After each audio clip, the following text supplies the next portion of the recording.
السلام عليكم ورحمة الله وبركاته. أهلا بيكم في قناة فضولك مش هيخلص. تفتكروا ليه ربنا خلق فينا حاجة اسمها ضرس العقل وبيطلع متأخر كده ليه؟ ولو فعلا ملوش لازمة ليه موجود أصلا؟ أسئلة بسيطة لكن وراها أسرار غريبة جدا. أول حاجة، ضرس العقل ده هو آخر ضرس في كل صف من صفوف الأسنان، ومش كل الناس بيطلع لها 4 ضروس. ممكن في ناس بيطلع لها 3 وفي ناس بيطلع لها 2 وفي ناس ما بيطلع لهاش ضرس العقل أصلا. ضرس العقل ده بيظهر في سن متأخر، تقريبا ما بين 17 ل 25 سنة كده. عشان كده بيتسمى ضرس العقل، لأنه بيظهر في السن اللي الإنسان بيبدأ فيه ينضج ويفكر. طب ليه ساعات بيطلع مؤلم أو بنضطر نخلعه؟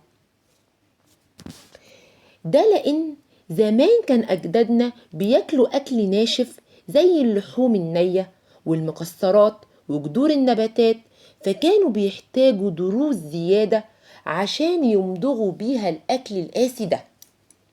لكن دلوقتي أكلنا بقى طري، ومعظم الناس أصلا فكهم بقى أصغر، فبقى ضرس العقل مش لاقي مكان يطلع فيه، فبيطلع يا إما معوج أو مدفون أو بيضغط ساعات على باقي الأسنان، وساعتها لازم نخلعه.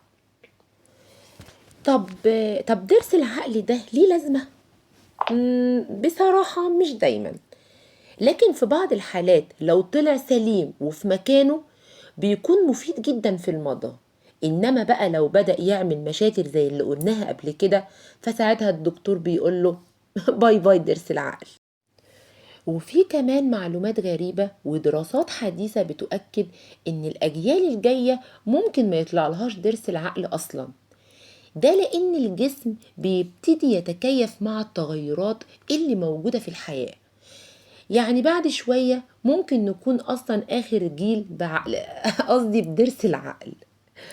فسبحان الله، كل عضو في جسمك ليه حكاية وليه قصة، حتى لو احنا مش واخدين بالنا، وليه حكمة. فقولولي في التعليقات، طلع لكم درس العقل ولا لسه؟ وهل كان سهل ولا تعبكم؟